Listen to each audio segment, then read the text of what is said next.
নমস্কার বন্ধুরা, আমি অমৃতা। আজকে গল্পগুচ্ছের তৃতীয় পর্বে শোনাব রবীন্দ্রনাথ ঠাকুরের লেখা স্ত্রীর পত্র।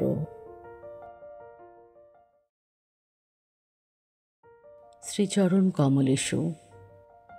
আজ 15 বছর আমাদের বিবাহ হয়েছে। আজ পর্যন্ত তোমাকে চিঠি লিখিনি। চিরদিন কাছেই পড়ে আছি। মুখের কথা অনেক শুনেছ, আমিও শুনেছি। চিঠি লিখবার মতো ফাঁকটুকু পাওয়া যায়নি। আজ আমি এসেছি তীর্থ করতে শ্রীক্ষেত্রে। তুমি আছো তোমার আপিসের কাজে।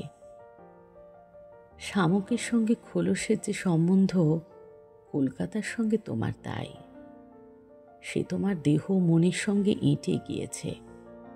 তাই তুমি আপিসে ছুটির দরখাস্ত করলে না। বিধাতার তাই অভিপ্রায় ছিল। তিনি আমার ছুটির দরখাস্ত মঞ্জুর করেছেন। আমি তোমাদের মেজ বউ।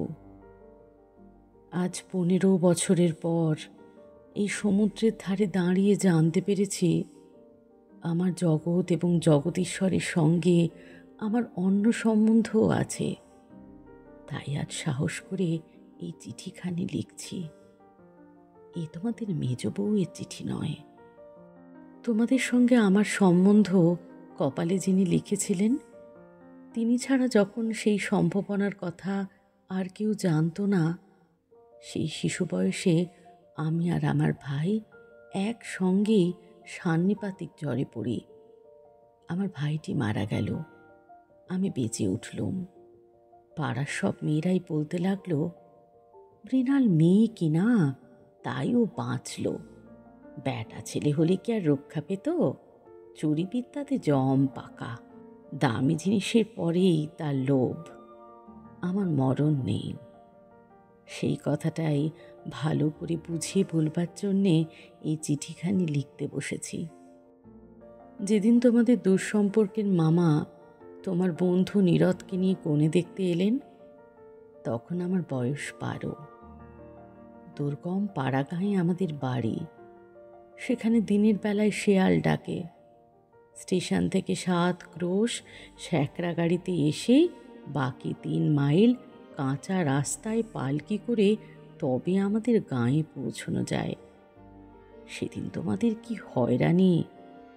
তার উপরে আমাদের বাঙাল দেশের রান্না। সেই রান্নার প্রহসন আজও মামা ভোলেননি। তোমাদের বড় বউয়ের রূপের অভাব মেজ বউকে দিয়ে পূরণ করবার জন্যে তোমার মায়ের একান্ত জিদ ছিল। নইলে এত কষ্ট করে আমাদের সে গাঁয়ে তোমরা যাবে কেন? বাংলাদেশে পিলে, যকৃৎ, অম্লশূল এবং কনের জন্যে তো কাউকে খোঁজ করতে হয় না। তারা আপনি এসে চেপে ধরে, কিছুতে ছাড়তে চায় না। বাবার বুক দূর করতে লাগলো। মা দুর্গা নাম জপ করতে লাগলেন। শহরের দেবতাকে পাড়াগাঁয়ের পূজারি কি দিয়ে সন্তুষ্ট করবে? মেয়ের রূপের উপর ভরসা, কিন্তু সেই রূপের গুমর তো মেয়ের মধ্যে নেই। যে ব্যক্তি দেখতে এসেছে সে তাকে যে দামই দেবে সেই তার দাম। তাই তো 1000 রূপে গুণেও মেয়ে মানুষের সংকোচ কিছুতে ঘোচে না। সমস্ত বাড়ির, এমনকি সমস্ত পাড়ার এই আতঙ্ক আমার বুকের মধ্যে পাথরের মতো চেপে বসল। সেদিনকার আকাশের যত আলো এবং জগতের সকল শক্তি যেন 12 বছরের একটি পাড়াগী মেয়েকে 2 জন পরীক্ষকের 2 জোড়া চোখের সামনে শক্ত করে তুলে ধরবার জন্যে পেয়াদাগিরি করছিল। আমার কোথাও লুকোবার জায়গা ছিল না। সমস্ত আকাশকে কাঁদিয়ে দিয়ে বাঁশি বাজতে লাগলো। তোমাদের বাড়িতে এসে উঠলুম। আমার খুঁতগুলি সবিস্তারে খতিয়ে দেখেও গিন্নির দল সকলে স্বীকার করলেন, মোটের উপরে আমি সুন্দরী বটে। সে কথা শুনে আমার বড় জায়ের মুখ গম্ভীর হয়ে গেল। কিন্তু আমার রূপের দরকার কি ছিল তাই ভাবি। রূপ জিনিসটাকে যদি কোনো সেকেলে পণ্ডিত গঙ্গা মৃত্তিকা দিয়ে করতেন তাহলে ওর আদর থাকত। কিন্তু ওটা যে কেবল বিধাতা নিজের আনন্দে গড়েছেন, তাই তোমাদের ধর্মের সংসারে ওর দাম নেই।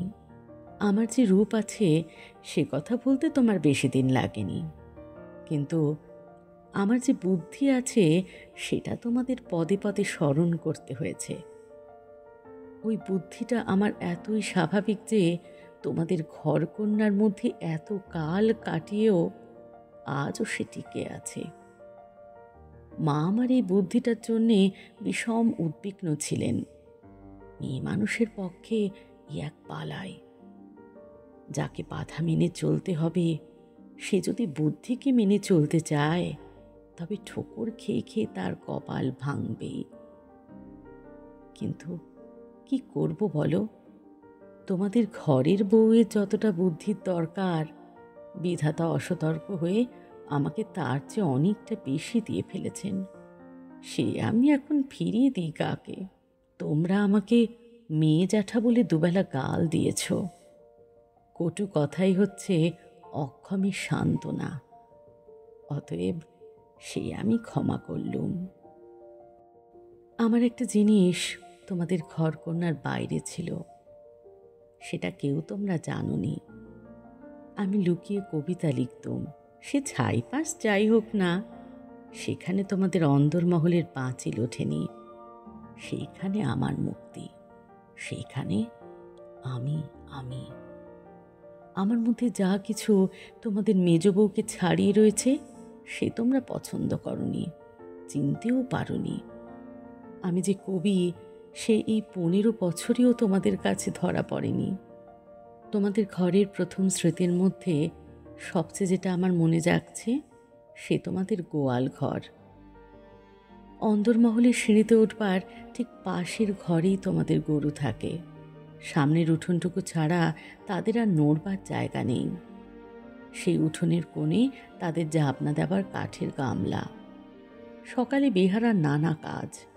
উপবাসী গরুগুলো ততক্ষণ সেই গামলার ধারগুলো চেটে চেটে চিবিয়ে চিবিয়ে খাবলা করে দিত।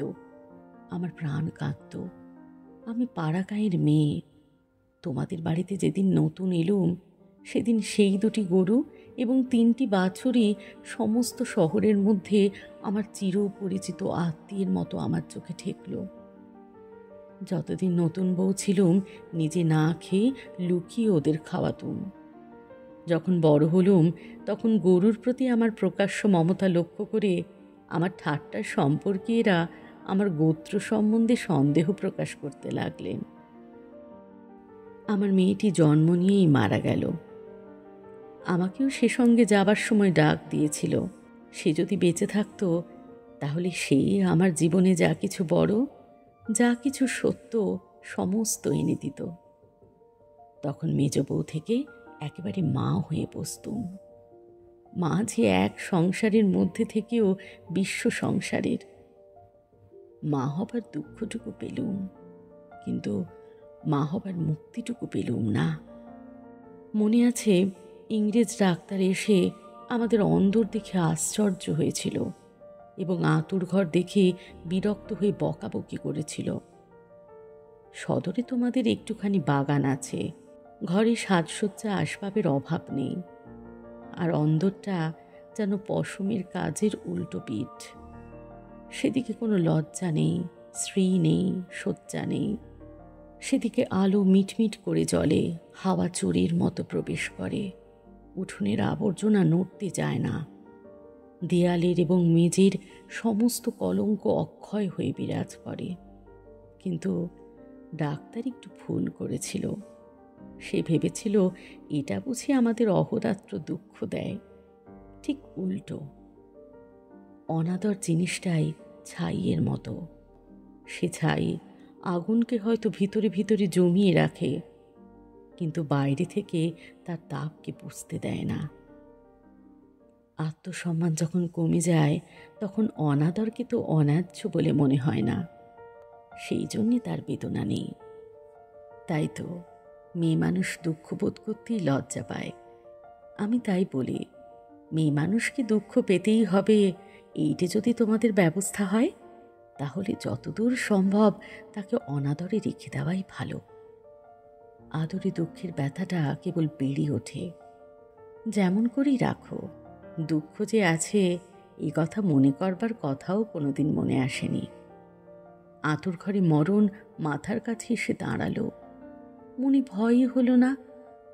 জীবন আমাদের কী বা যে মরণকে ভয় করতে হবে? আদরে যত্নে যাদের প্রাণের বাঁধন শক্ত করেছে, মরতে তাদেরই বাঁধে। সেদিন যম যদি আমাকে ধরে টান দিত, তাহলে আলগা মাটি থেকে যেমন অতি সহজে ঘাসের চাপড়া উঠে আসে সমস্ত শিকড় শুদ্ধ, আমি তেমনই করে উঠে আসতুম। বাঙালির মেয়ে তো কথায় কথায় মরতে যায়, কিন্তু এমন মরায় বাহাদুরিটা কি? মরতে লজ্জা হয়। আমাদের পক্ষে ওটা এতই সহজ।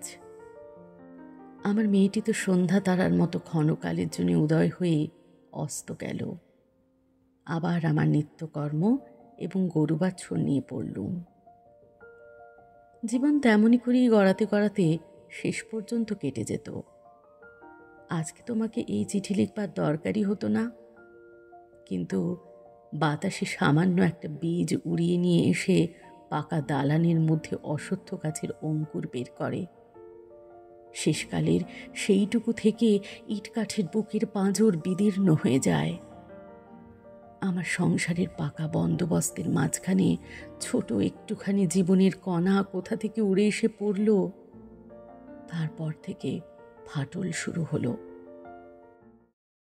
বিধবা মার মৃত্যুর পরে আমার বড় জায়ের বোন বিন্দু তার খুড়তুতো ভাইদের অত্যাচারে আমাদের বাড়িতে তার দিদির কাছে এসে যেদিন আশ্রয় নিলে, তোমরা সেদিন ভাবলে এ আবার কোথাকার আপদ। আমার পোড়া স্বভাব, কি করব বলো? দেখলুম তোমরা সকলেই মনে মনে বিরক্ত হয়ে উঠেছ। সেই জন্যেই এই নিরাশ্রয় মেয়েটির পাশে আমার সমস্ত মন যেন একেবারে কোমর বেঁধে দাঁড়ালো। পরের বাড়িতে পরের অনিচ্ছাতে এসে আশ্রয় নেওয়া, সে কত বড় অপমান! দায়ে পড়ে সেও যাকে স্বীকার করতে হলো, তাকে কি একপাশে ঠেলে রাখা যায়? তারপরে দেখলুম আমার বড় জায়ের দশা। তিনি নিতান্ত দরদে পড়ে বোনটিকে নিজের কাছে এনেছেন, কিন্তু যখন দেখলেন স্বামীর অনিচ্ছা, তখন এমনই ভাব করতে লাগলেন যেন এ তাঁর এক বিষম বালাই, যেন একে দূর করতে পারলেই তিনি বাঁচেন। এই অনাথা বোনটিকে মন খুলে প্রকাশ্যে স্নেহ দেখাবেন, সেই সাহস তাঁর হলো না। তিনি পতিব্রতা।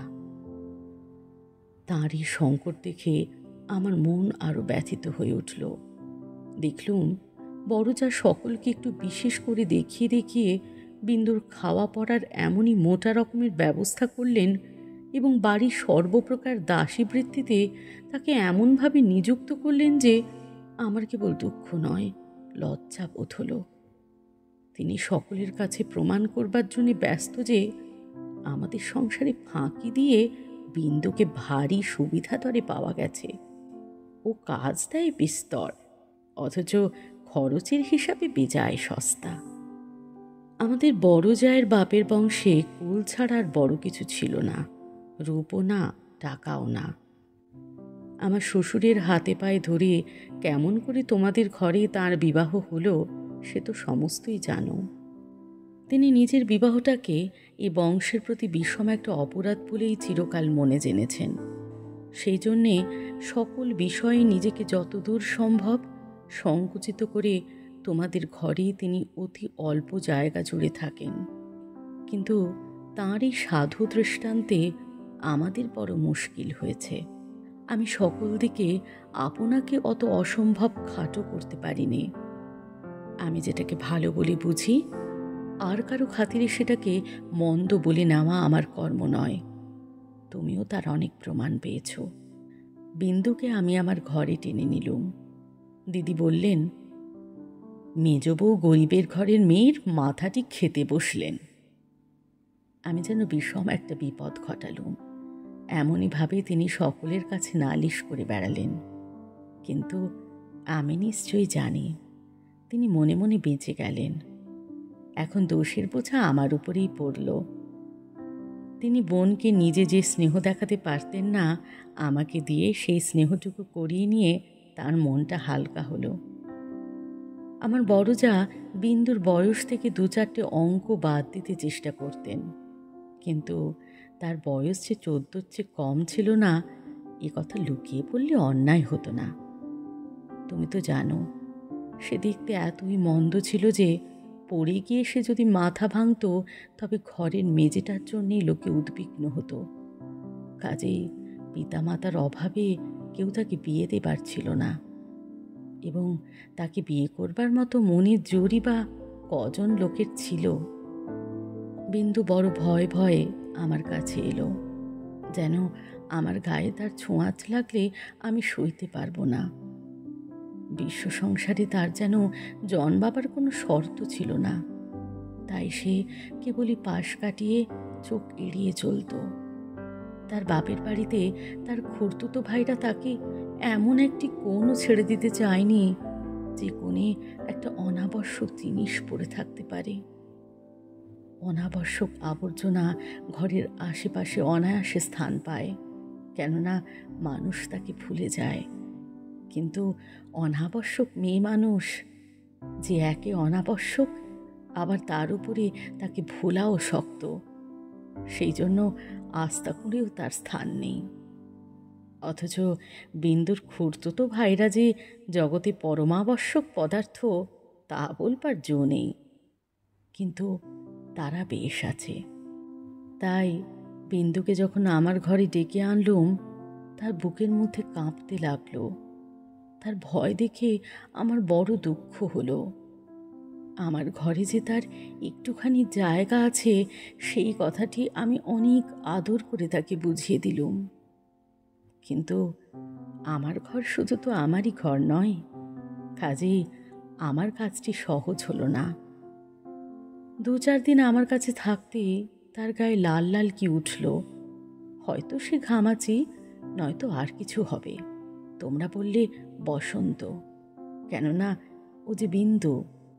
তোমাদের পাড়ার একানাড়ি ডাক্তার এসে বললে আর ২-১ দিন না গেলে ঠিক বলা যায় না, কিন্তু সেই ২-১ দিনে সবুর সইবে কে?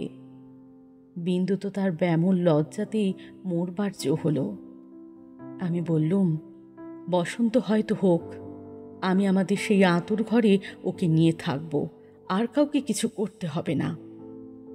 এই নিয়ে আমার উপরে তোমরা যখন সকলে মার মূর্তি ধরেছ, এমনকি বিন্দুর দিদিও তখন অত্যন্ত বিরক্তির ভান করে পোড়া কপালি মেয়েটাকে হাসপাতালে পাঠাবার প্রস্তাব করছেন, এমন সময় ওর গায়ের সমস্ত লাল দাগ একদম মিলিয়ে গেল। তোমরা দেখি তাতে আরও ব্যস্ত হয়ে উঠলে, বললে নিশ্চয়ই বসন্ত বসে গিয়েছে, কেননা ও যে বিন্দু। অনাদরে মানুষ হবার একটা মস্ত গুণ, শরীরটাকে তাতে একেবারে অজর অমর করে তোলে। ব্যামো হতেই চায় না। মরার সদর রাস্তাগুলো একেবারেই বন্ধ। রোগ তাই ওকে ঠাট্টা করে গেল, কিছুই হলো না। কিন্তু এটা বেশ বোঝা গেল, পৃথিবীর সবচেয়ে অকিঞ্চিতকর মানুষকে আশ্রয় দেওয়াই সবচেয়ে কঠিন। আশ্রয়ের দরকার তার যত বেশি, আশ্রয়ের বাধাও তেমনই বিষম। আমার সম্বন্ধে বিন্দুর ভয় যখন ভাঙল, তখন ওকে আরেক গিরোয় ধরল। আমাকে এমনই ভালোবাসতে শুরু করলে যে আমাকে ভয় ধরিয়ে দিলে। ভালোবাসার এরকম মূর্তি সংসারে তো কোনো দিন দেখিনি। বইয়েতে পড়েছি বটে, সেও মেয়ে পুরুষের মধ্যে। আমার যে রূপ ছিল সে কথা আমার মনে করবার কোনো কারণ বহুকাল ঘটেনি। এতদিন পরে সেই রূপটা নিয়ে পড়ল এই কুশ্রী মেয়েটি। আমার মুখ দেখে তার চোখের আশ আর মিটত না। বলতো, দিদি, তোমার এই মুখখানি আমি ছাড়া আর কেউ দেখতে পায়নি। যেদিন আমি নিজের চুল নিজে বাঁধতুম, সেদিন তার ভারী অভিমান। আমার চুলের বোঝা ২ হাত দিয়ে নাড়তে নাড়তে তার ভারী ভালো লাগতো। কোথাও নিমন্ত্রণে যাওয়া ছাড়া আমার সাজগোজের তো দরকার ছিল না, কিন্তু বিন্দু আমাকে অস্থির করে রোজই কিছু না কিছু সাজ করাতো। মেয়েটা আমাকে নিয়ে একেবারে পাগল হয়ে উঠল। তোমাদের অন্দরমহলে কোথাও জমি এক ছটাক নেই। উত্তর দিকের পাঁচিলের গায়ে নর্দমার ধারে কোনো গতিকে একটা গাব গাছ জন্মেছে। যেদিন দেখতুম সেই গাবের গাছের নতুন পাতাগুলি রাঙা টকটকে হয়ে উঠেছে, সেই দিন জানতুম ধরাতলে বসন্ত এসেছে বটে। আমার ঘরকন্যার মধ্যে ওই অনাদৃত মেয়েটার চিত্ত যেদিন আগাগোড়া এমন রঙিন হয়ে উঠল, সেদিন আমি বুঝলুম হৃদয়ের জগতেও একটা বসন্তের হাওয়া আছে। সে কোন স্বর্গ থেকে আসে, গলির মোড় থেকে আসে না। বিন্দুর ভালোবাসা দুঃসহ বেগে আমাকে অস্থির করে তুলেছিল।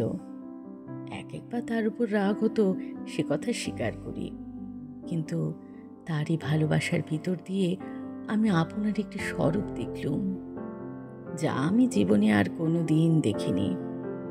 সেই আমার মুক্ত স্বরূপ। এদিকে বিন্দুর মতো মেয়েকে আমি যে এতটা আদর যত্ন করছি, এই তোমাদের অত্যন্ত বাড়াবাড়ি বলে ঠেকল। এর জন্যে খুঁতখুত খিটখিটের অন্ত ছিল না। যেদিন আমার ঘর থেকে বাজুবন্ধ চুরি গেল, সেদিন সেই চুরিতে বিন্দুর যে কোনো রকমের হাত ছিল, এই কথার আভাস দিতে তোমাদের লজ্জা হলো না। যখন স্বদেশী হাঙ্গামায় লোকের বাড়ি তল্লাশি হতে লাগলো, তখন তোমরা অনায়াসে সন্দেহ করে বসলে যে বিন্দু পুলিশের পোষা মেয়ে চর। তার আর কোনো প্রমাণ ছিল না, কেবল এই প্রমাণ যে ও বিন্দু। তোমাদের বাড়ির দাসীরা ওর কোনো রকম কাজ করতে আপত্তি করত। তাদের কাউকে ওর কাজ করবার ফরমাস করলে ও মেয়েও একেবারে সংকোচে যেন আড়ষ্ট হয়ে উঠত। এই সকল কারণে ওর জন্যে আমার খরচ বেড়ে গেল। আমি বিশেষ করে একজন আলাদা দাসী রাখলুম। সেটা তোমাদের ভালো লাগেনি। বিন্দুকে আমি যেসব কাপড় পরতে দিতুম, তা দেখে তুমি এত রাগ করলে যে আমার হাত খরচের টাকা বন্ধ করে দিলে। তারপর দিন থেকে আমি 5 শিকে দামের জোড়া মোটা কোড়া কলের ধুতি পরতে আরম্ভ করে দিলুম। আর মতির মা যখন আমার এঁটো ভাতে থালা নিয়ে যেতে এলো, তাকে বারণ করে দিলুম। আমি নিজে উঠোনের কলতলায় গিয়ে এঁটো ভাত বাছুরকে খাইয়ে বাসন মেজেছি। একদিন হঠাৎ সেই দৃশ্যটি দেখে তুমি খুব খুশি হওনি। আমাকে খুশি না করলেও চলে, আর তোমাদের খুশি না করলেই নয়, এই সুবুদ্ধিটা আজ পর্যন্ত আমার ঘটে এলো না। এদিকে তোমাদের রাগও যেমন বেড়ে উঠেছে, বিন্দুর বয়সও তেমনই বেড়ে চলেছে। সেই স্বাভাবিক ব্যাপারে তোমরা অস্বাভাবিক রকমে বিব্রত হয়ে উঠেছিলে। একটা কথা মনে করে আমি আশ্চর্য হই, তোমরা জোর করে কেন বিন্দুকে তোমাদের বাড়ি থেকে বিদায় করে দাওনি। আমি বেশ বুঝি তোমরা আমাকে মনে মনে ভয় করো। বিধাতা যে আমাকে বুদ্ধি দিয়েছিলেন, ভিতরে ভিতরে তার খাতির না করে তোমরা বাঁচো না। অবশেষে বিন্দুকে নিজের শক্তিতে বিদায় করতে না পেরে তোমরা প্রজাপতি দেবতার শরণাপন্ন হলে। বিন্দুর পর ঠিক হলো।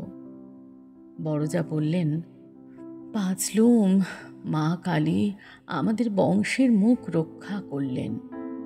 বর কেমন তা জানি নে, তোমাদের কাছে শুনলুম সকল বিষয়ই ভালো। বিন্দু আমার পা জড়িয়ে ধরে কাঁদতে লাগলো। বললে, দিদি আমার আবার বিয়ে করা কেন? আমি তাকে অনেক বুঝিয়ে বললুম, বিন্দু তুই ভয় করিস নে, শুনেছি তোর বর ভালো। বিন্দু বললে, বর যদি ভালো হয় আমার কি আছে যে আমাকে তার পছন্দ হবে? বরপক্ষীরা বিন্দুকে তো দেখতে আসবার নামও করলে না। বরদিদি তাতে বড় নিশ্চিন্ত হলেন। কিন্তু দিনে রাত্রে বিন্দুর কান্না আর থামতে চায় না। সে তার কি কষ্ট সে আমি জানি। বিন্দুর জন্যে আমি সংসারে অনেক লড়াই করেছি, কিন্তু ওর বিবাহ বন্ধ হোক এ কথা বলবার সাহস আমার হলো না। এসে জোরেই বা বলবো, আমি যদি মারা যাই তো ওর কি দশা হবে? একে তো মেয়ে, তাতে কালো মেয়ে, কার ঘরে চলল ওর কি দশা হবে সে কথা না ভাবাই ভালো। ভাবতে গেলে প্রাণ কেঁপে ওঠে। বিন্দু বললে, দিদি, বিয়ের আর 5 দিন আছে, এর মধ্যে আমার মরণ হবে নাকি? আমি তাকে খুব ধমকে দিলুম, কিন্তু অন্তর্যামী জানেন, যদি কোনো সহজভাবে বিন্দুর মৃত্যু হতে পারত তাহলে আমি আরাম বোধ করতুম। বিবাহের আগের দিন বিন্দু তার দিদিকে গিয়ে বললে, দিদি, আমি তোমাদের গোয়াল ঘরে পড়ে থাকবো, আমাকে যা বলবে তাই করব, তোমার পায়ে পড়ি, আমাকে এমন করে ফেলে দিও না। কিছুকাল থেকে লুকিয়ে লুকিয়ে দিদির চোখ দিয়ে জল পড়ছিল। সেদিনও পড়ল, কিন্তু শুধু হৃদয় তো নয়, শাস্ত্রও আছে। তিনি বললেন, জানিস তো বিন্দি, পতি হচ্ছে স্ত্রীলোকের গতি মুক্তি সব। কপালে যদি দুঃখ থাকে তো কেউ খণ্ডাতে পারবে না। আসল কথা হচ্ছে, কোনো দিকে কোনো রাস্তাই নেই। বিন্দুকে বিবাহ করতেই হবে, তারপরে যা হয় তা হোক। আমি চেয়েছিলুম বিবাহটা যাতে আমাদের বাড়িতেই হয়, কিন্তু তোমরা বলে বসলে বরের বাড়িতেই হওয়া চাই, সেটা তাদের কৌলিক প্রথা। আমি বুঝলুম, বিন্দুর বিবাহের জন্যে যদি তোমাদের খরচ করতে হয় তবে সেটা তোমাদের গৃহদেবতার কিছুতেই সইবে না। কাজে চুপ করে যেতে হলো। কিন্তু একটা কথা তোমরা কেউ জানো না। দিদিকে জানাবার ইচ্ছে ছিল, কিন্তু জানাইনি, কেননা তাহলে তিনি ভয়েই মরে যেতেন। আমার কিছু কিছু গয়না দিয়ে আমি লুকিয়ে বিন্দুকে সাজিয়ে দিয়েছিলুম। বোধ করি দিদির চোখে সেটা পড়ে থাকবে, কিন্তু সেটা তিনি দেখেও দেখেননি। দোহাই ধর্মের, সেজন্য তোমরা তাকে ক্ষমা করো। যাবার আগে বিন্দু আমাকে জড়িয়ে ধরে বললে, দিদি, আমাকে তোমরা তাহলে নিতান্তই ত্যাগ করলে? আমি বললুম, না বিন্দি, তোর যেমন দশাই হোক না কেন, আমি তোকে শেষ পর্যন্ত ত্যাগ করব না। 3 দিন গেল। তোমাদের তালুকের প্রজা খাবার জন্য তোমাকে যে ভেড়া দিয়েছিল, আমি আমাদের একতলায় কয়লা রাখবার ঘরের একপাশে বাস করতে দিয়েছিলুম। সকালে উঠে আমি নিজে তাকে দানা খাইয়ে আসতুম। তোমার চাকরদের প্রতি 2-1 দিন নির্ভর করে দেখেছি। তাকে খাওয়ানোর চেয়ে তাকে খাওয়ার প্রতি তাদের বেশি ঝোঁক। সেদিন সকালে সেই ঘরে ঢুকে দেখি বিন্দু এক কোণে জড়সড় হয়ে বসে আছে। আমাকে দেখে আমার পা জড়িয়ে ধরে লুটিয়ে পড়ে নিঃশব্দে কাঁদতে লাগলো। বিন্দু স্বামী পাগল। সত্যি বলছিস বিন্দি? এত বড় মিথ্যা কথা তোমার কাছে বলতে পারি দিদি? তিনি পাগল। শ্বশুরের এই বিবাহে মত ছিল না, কিন্তু তিনি আমার শাশুড়িকে জমের মতো ভয় করেন। তিনি বিবাহের পূর্বে কাশী চলে গেছেন। শাশুড়ি জেদ করে তাঁর ছেলের বিয়ে দিয়েছেন। আমি সেই রাস করা কয়লার উপর বসে পড়লুম। মেয়ে মানুষকে মেয়ে মানুষ দয়া করে না, বলে, ও তো মেয়ে মানুষ বই তো নয়, ছেলে হোক না পাগল, সে তো পুরুষ বটে। বিন্দু স্বামীকে হঠাৎ পাগল বলে বোঝা যায় না, কিন্তু একদিন সে এমন উন্মাদ হয়ে ওঠে যে তাকে ঘরে তালা বন্ধ করে রাখতে হয়। বিবাহের রাত্রে সে ভালো ছিল, কিন্তু রাত জাগা প্রভৃতি উৎপাতে দ্বিতীয় দিন থেকে তার মাথা একেবারে খারাপ হয়ে উঠল। বিন্দু দুপুরবেলায় পিতলের থালায় ভাত খেতে বসেছিল। হঠাৎ তার স্বামী থালা শুদ্ধ ভাত টেনে উঠোনে ফেলে দিলে। হঠাৎ কেন তার মনে হয়েছে বিন্দু স্বয়ং রানী রাসমণি। বিহারাটা নিশ্চয়ই সোনার থালা চুরি করে রানীকে তার নিজের থালায় ভাত খেতে দিয়েছে, এই তার রাগ। বিন্দু তো ভয়ে মরে গেল। তৃতীয় রাত্রে শাশুড়ি তাকে যখন স্বামীর ঘরে শুতে বললে, বিন্দুর প্রাণ শুকিয়ে গেল। শাশুড়ি তার প্রচণ্ড, রাখলে জ্ঞান থাকে না। সেও পাগল, কিন্তু পুরো নয় বলে আরো ভয়ানক।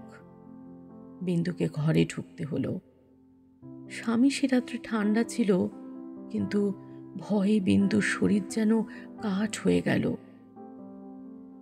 স্বামী যখন ঘুমিয়েছে, অনেক রাত্রে সে অনেক কৌশলে পালিয়ে চলে এসেছে।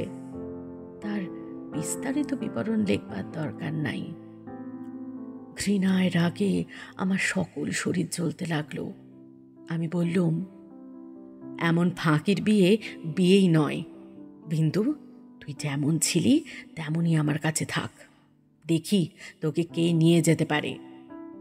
তোমরা বললে বিন্দু মিথ্যা কথা বলছে। আমি বললুম, ও কখনো মিথ্যা বলেনি। তোমরা বললে, কেমন করে জানলে? আমি বললুম, আমি নিশ্চয়ই জানি।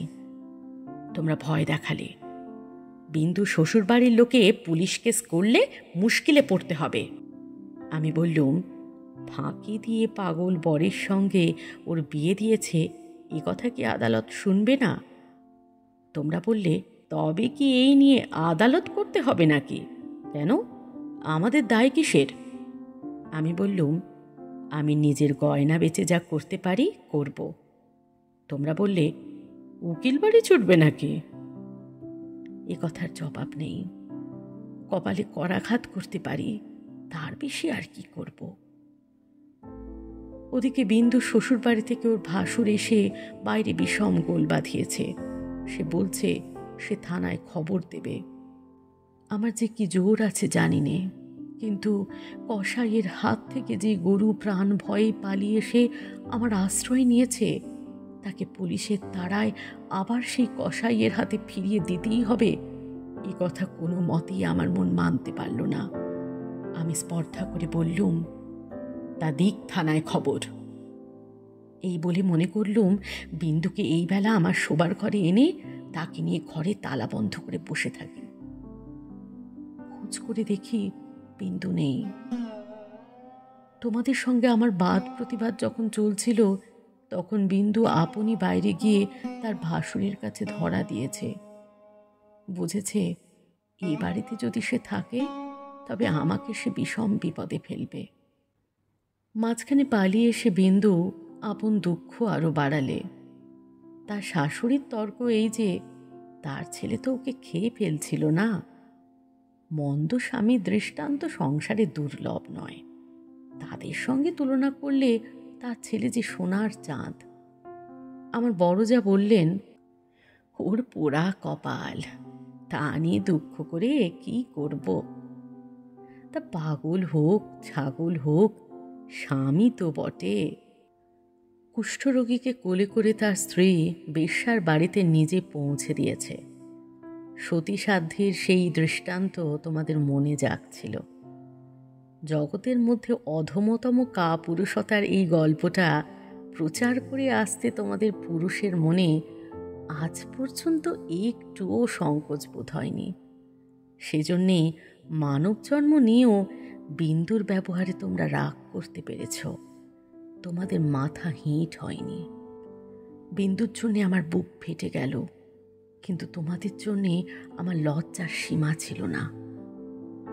আমি তো পাড়া গিয়ে মেয়ে, তার উপরে তোমাদের ঘরে পড়েছি। ভগবান কোন ফাঁক দিয়ে আমার মধ্যে এমন বুদ্ধি দিলেন, তোমাদের এইসব ধর্মের কথা আমি যে কিছুতেই সইতে পারলুম না। আমি নিশ্চয়ই জানতুম মরে গেলেও বিন্দু আমাদের ঘরে আর আসবে না, কিন্তু আমি যে তাকে বিয়ের আগের দিন আশা দিয়েছিলুম যে তাকে শেষ পর্যন্ত ত্যাগ করব না। আমার ছোট ভাই শরৎ কলকাতায় কলেজে পড়ছিল। তোমরা জানোই তো, যত রকমের ভলেন্টিয়ারি করা, প্লেগের পাড়ার ইঁদুর মারা, দামোদরের বন্যায় ছোটা, এতেই তার এত উৎসাহ যে উপরি উপরি দুবার সে এফএ পরীক্ষায় ফেল করেও কিছুমাত্র দমে যায়নি।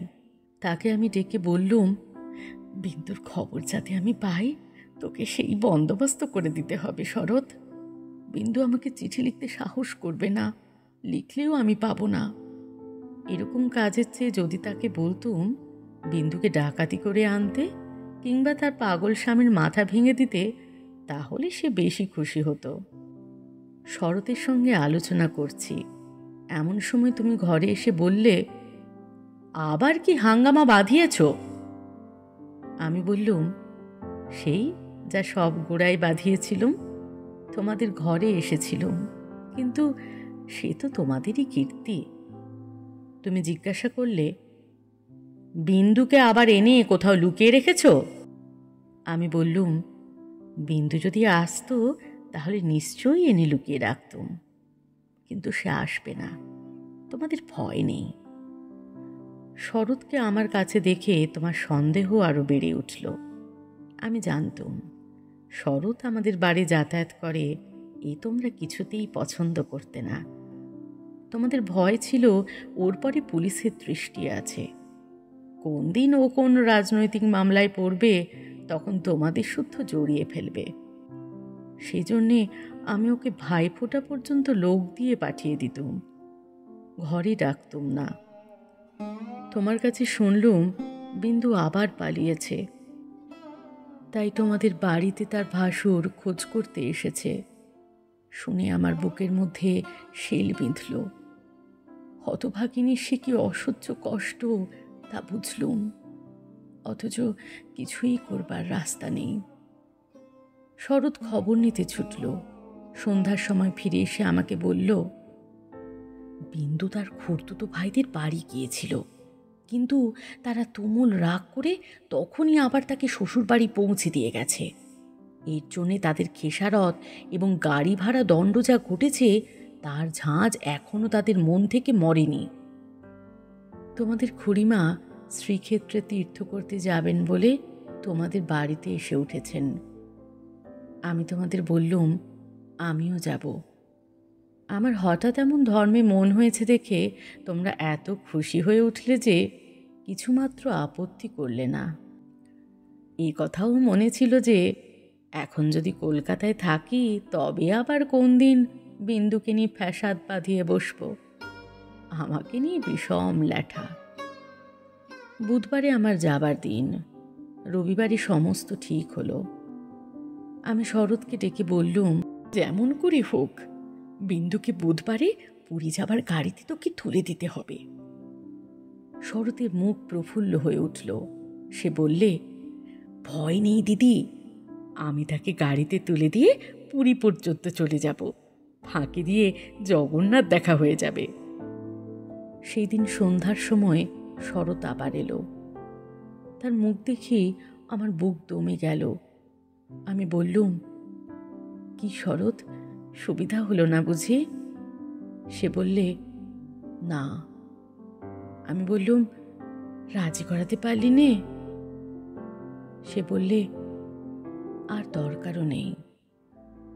কাল রাত্রিরে সে কাপড়ে আগুন ধরিয়ে আত্মহত্যা করে মরেছে। বাড়ির যে ভাইপোটার সঙ্গে ভাব করে নিয়েছিলুম, তার কাছে খবর পেলুম তোমার নামে সে একটা চিঠি রেখে গিয়েছিল, কিন্তু সেই চিঠি ওরা নষ্ট করেছে। যাক, শান্তি হলো। দেশ শুদ্ধ লোক চটে উঠল, বলতে লাগলো, মেয়েদের কাপড়ে আগুন লাগিয়ে মরা একটা ফ্যাশন হয়েছে। তোমরা বললে এই সমস্ত নাটক করা, তা হবে, কিন্তু নাটকের তামাশাটা কেবল বাঙালি মেয়েদের শাড়ির উপর দিয়েই হয় কেন, আর বাঙালি বীর পুরুষদের কোঁচার উপর দিয়ে হয় না কেন, সেটাও তো ভেবে দেখা উচিত। বিন্দুটার এমনই পোড়া কপাল বটে, যতদিন বেঁচে ছিল রূপে গুণে কোনো যশ পায়নি। মরবার বেলাও যে একটু ভেবে চিনতে এমন একটা নতুন ধরনের মরবে যাতে দেশের পুরুষরা খুশি হয়ে হাততালি দেবে, তাও তার ঘটে এলো না। মরেও লোকদের চটিয়ে দিলে।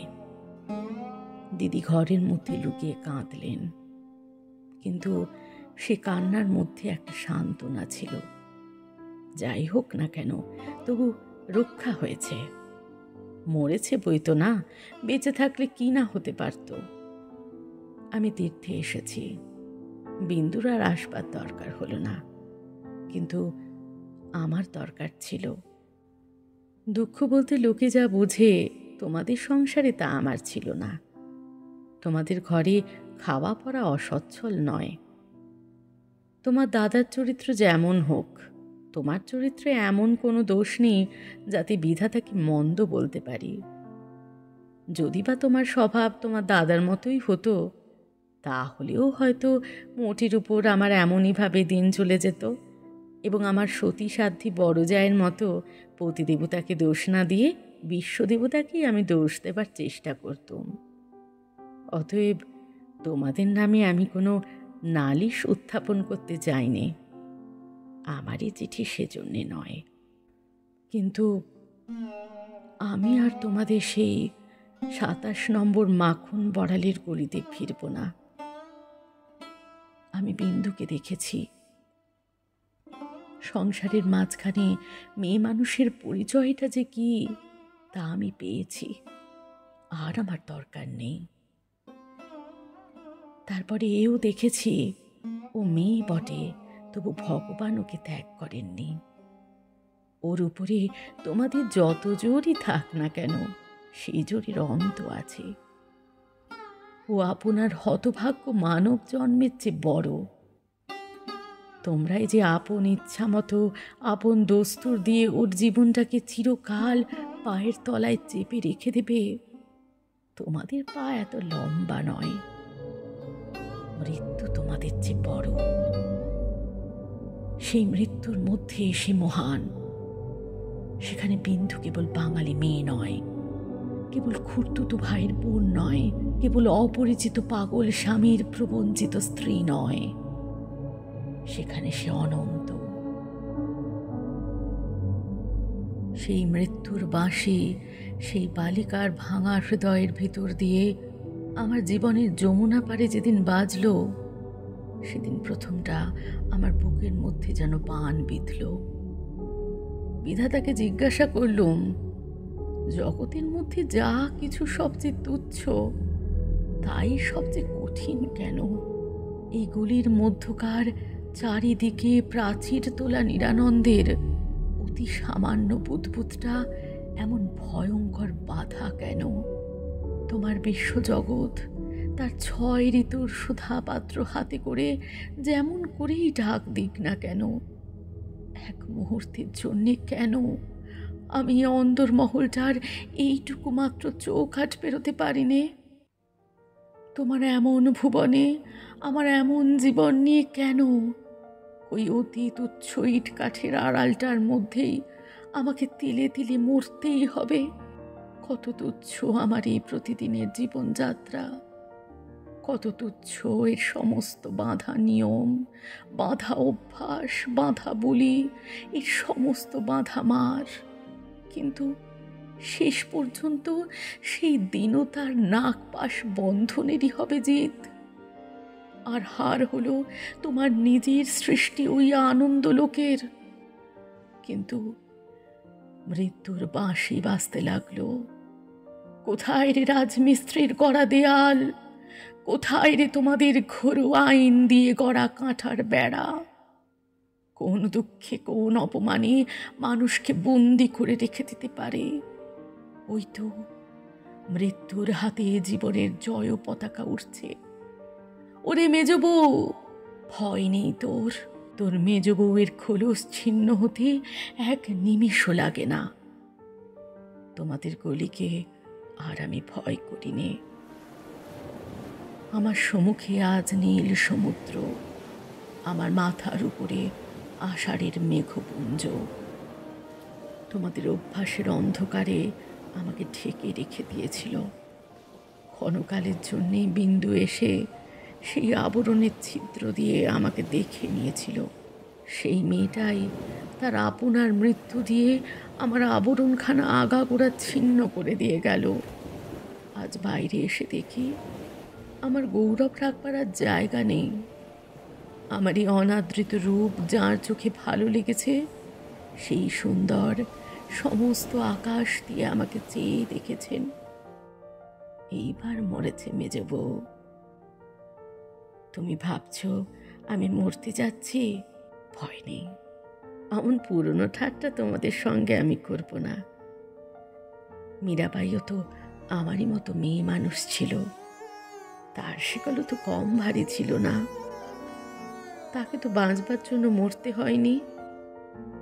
মীরাবাই তার গানে বলেছিল, ছাড়ুক বাপ, ছাড়ুক মা, ছাড়ুক যে যেখানে আছে। মীরা কিন্তু লেগেই রইল, প্রভু তাতে তার যা হবার তা হোক।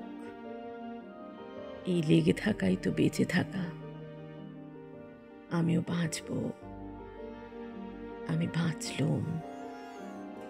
তোমাদের চরণ তলাশ্রয় ছিন্ন, মৃণাল।